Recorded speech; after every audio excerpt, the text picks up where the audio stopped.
comandante, el general de la Sedena, le dice a Vicente Fox: no vamos a meternos en este asunto y no vamos a reprimir a la gente. Subrayen eso para lo siguiente que viene. Eso fue una parte en donde el ejército le dice a Fox: para.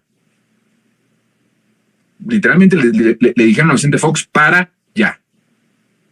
No vamos a intervenir. Lo cual hace suponer que Vicente Fox tenía no solamente la planeación de un golpe de Estado desde ese momento, sino de utilizar la fuerza del Estado para reprimir a los que se manifestaron en contra del desafuero de Andrés Manuel López Obrador, que para ese momento era una protesta nacional. Imagínense, una persona que es jefe de gobierno de una ciudad que está siendo desaforado, que lo apoya la gente de todo el país.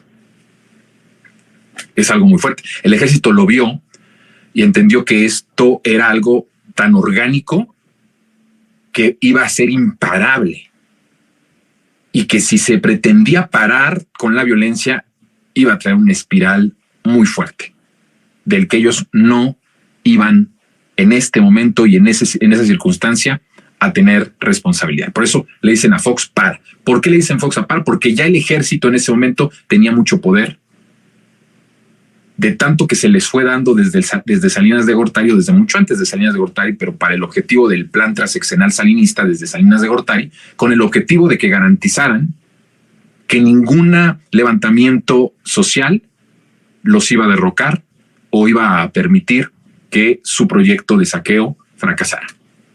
Ese es uno.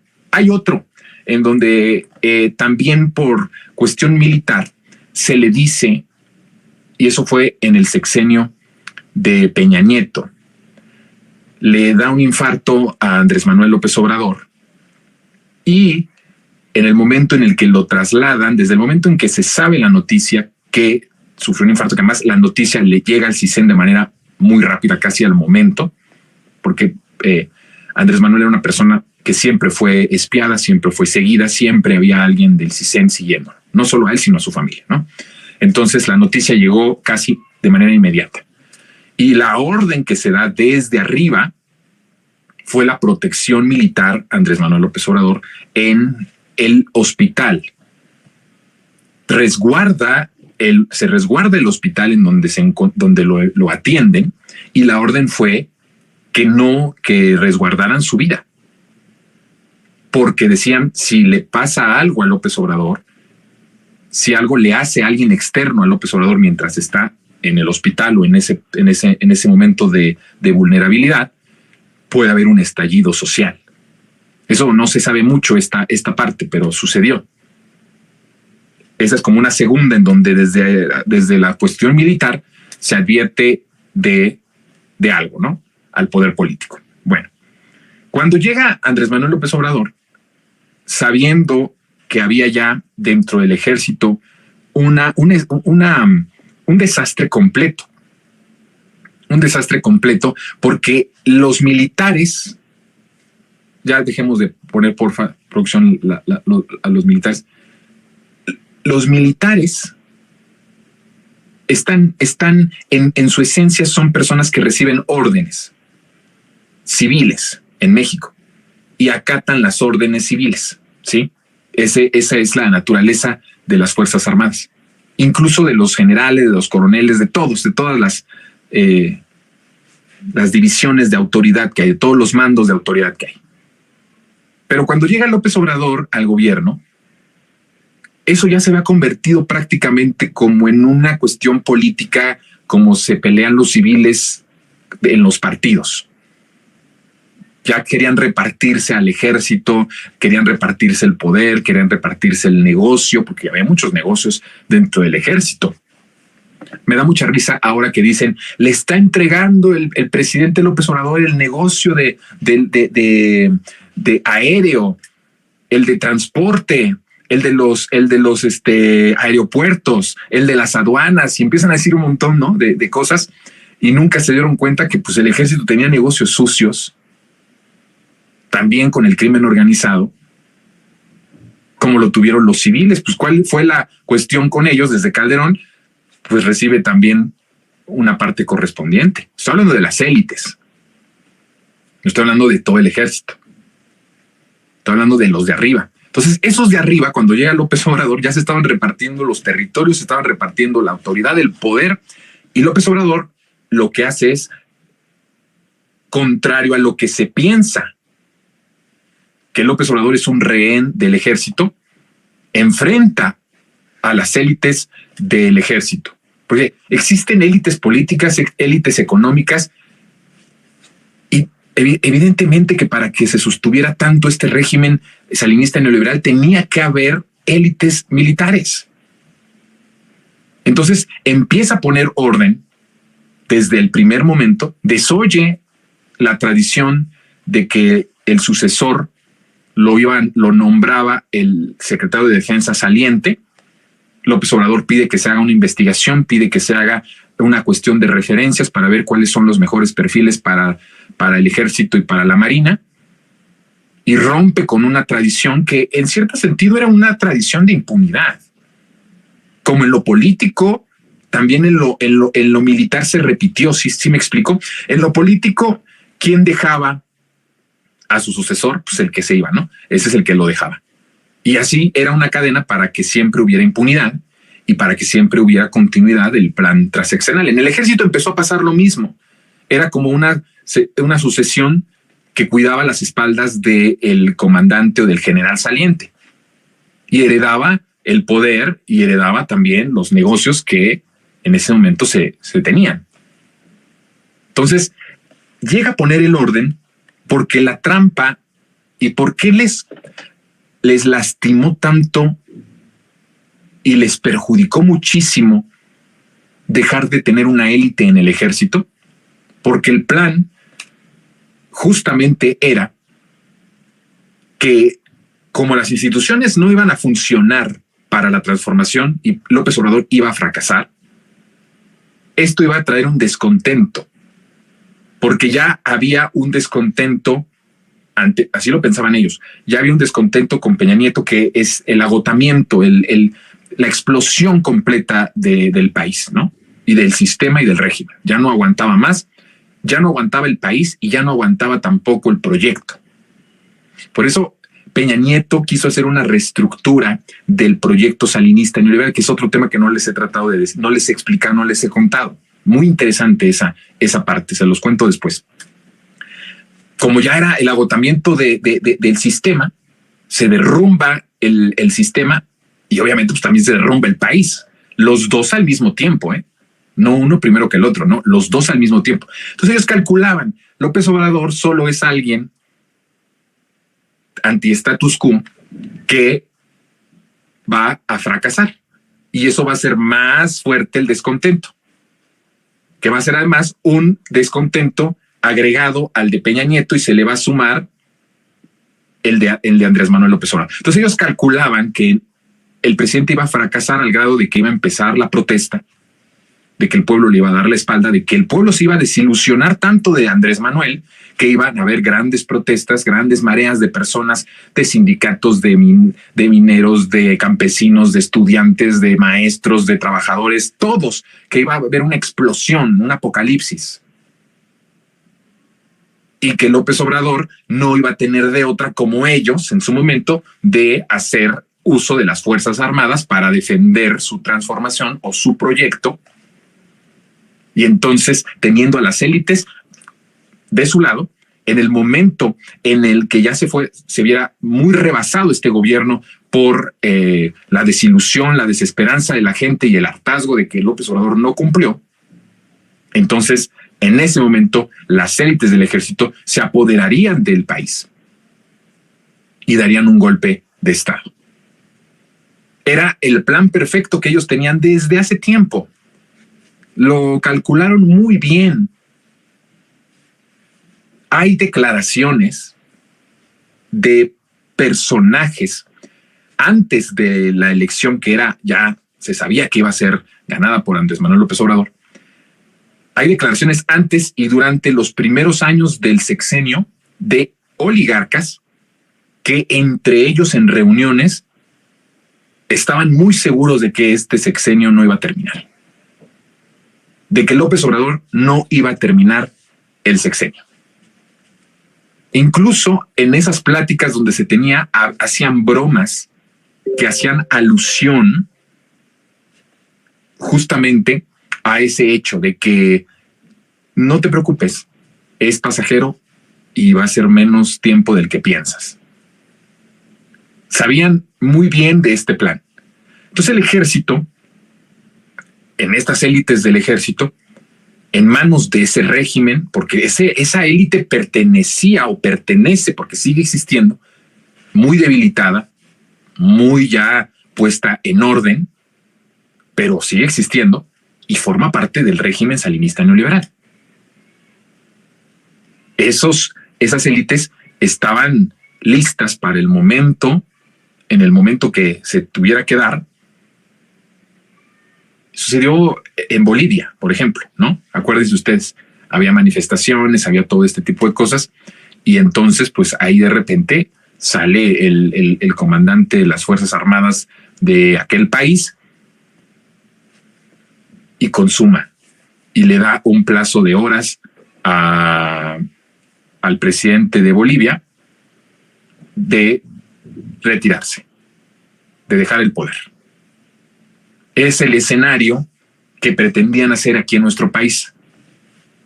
Pero López Obrador, cuando llega al poder, sabía evidentemente que pese a que el pueblo uniformado, es decir, los militares de abajo, lo querían, y de hecho sus familias habían votado por López Obrador desde 2006, y ellos mismos habían votado por López Obrador,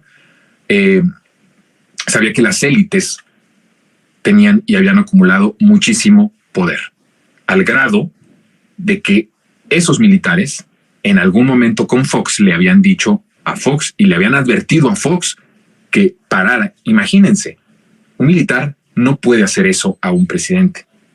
Por más que haya sido Fox, lo que tú quieras, es el presidente y es el comandante, era el comandante de las Fuerzas Armadas. Que un militar le diga a Fox o que le haya dicho a Fox qué hacer, aunque esta decisión haya sido para el bien, pues de los que estaban protegiendo a Andrés Manuel y del propio Andrés Manuel, no es algo natural, eso no sucede.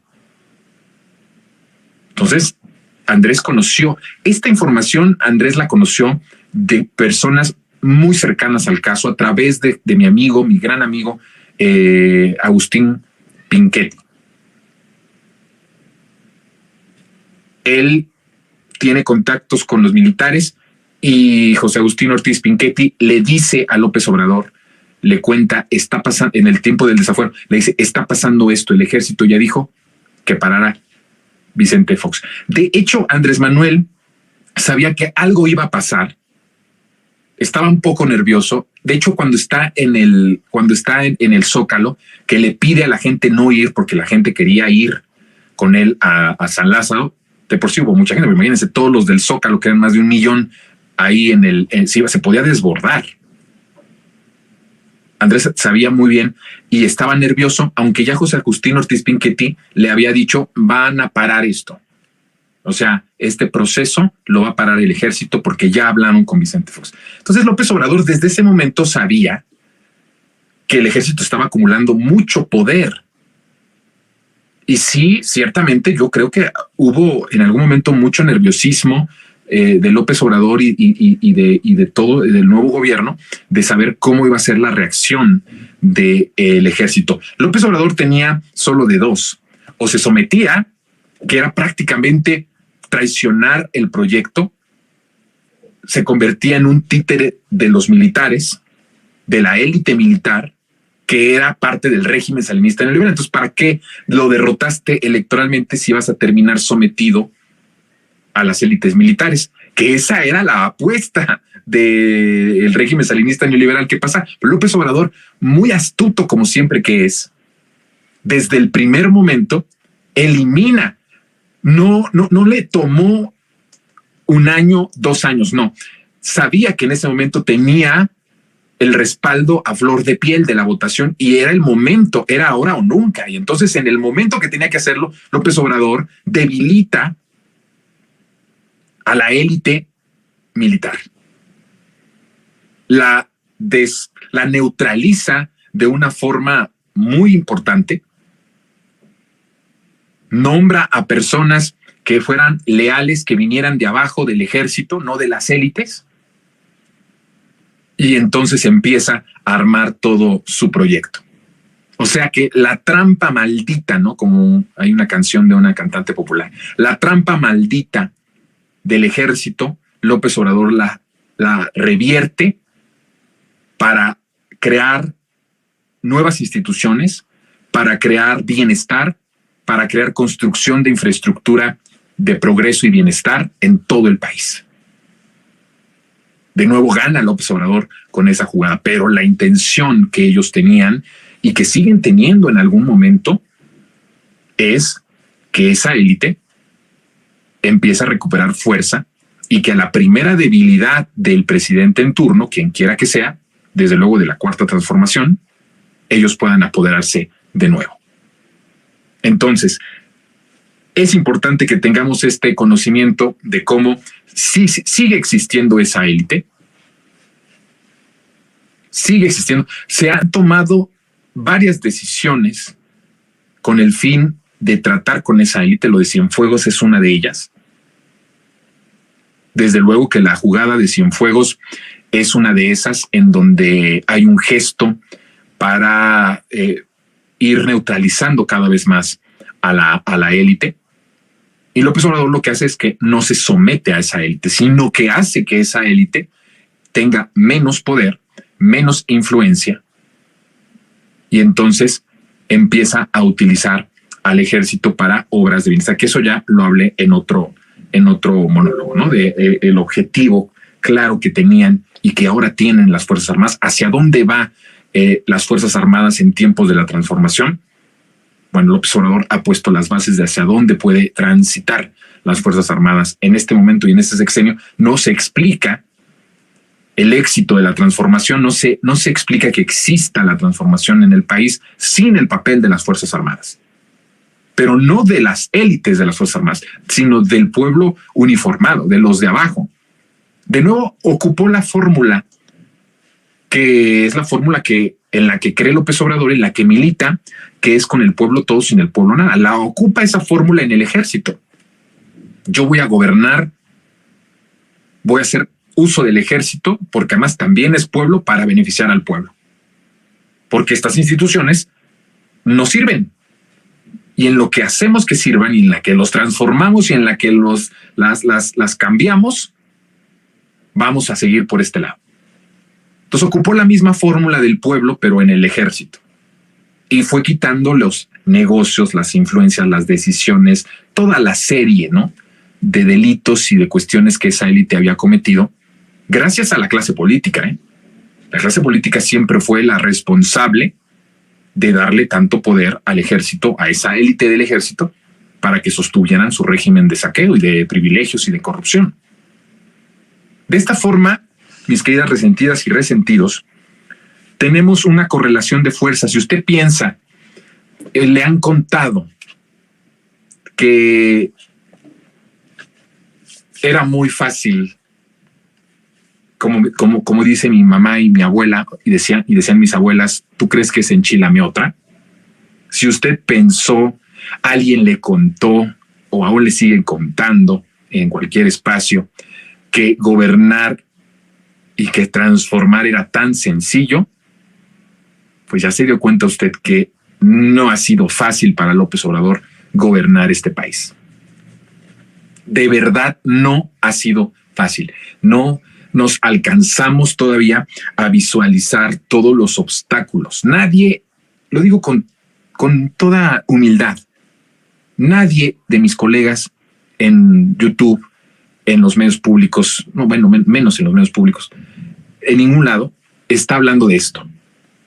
Nadie está poniendo el énfasis del diagnóstico y del análisis de cómo ha sido este proceso de transformación tan complicado, y por lo cual esto justamente lo hace mucho más relevante y mucho más profundo. Los obstáculos que ha tenido el presidente para transformar el país han sido impresionantes, hacia adentro, hacia afuera, por todos lados presiones. Imagínense ustedes, una de las grandes presiones, pues tu propia clase empresarial putrefacta, ¿no? Los medios de comunicación, los sindicatos, Estados Unidos, imagínense tener la presión de los gringos. Y échate además que tus instituciones no sirven para crear bienestar, sino para todo lo contrario. No puedes hacer uso de ellas. Y además tienes al ejército, una élite del ejército hambrienta cada vez más de poder porque acumularon mucho. Y entonces todo el tiempo presiones, todo el tiempo amenazas, todo el tiempo acecho. De verdad es un trabajo que nadie quiere, ¿eh? O sea, nadie quisiera un trabajo como ese, al menos de que seas del régimen salinista neoliberal. Ahí sí, todo iba a funcionar.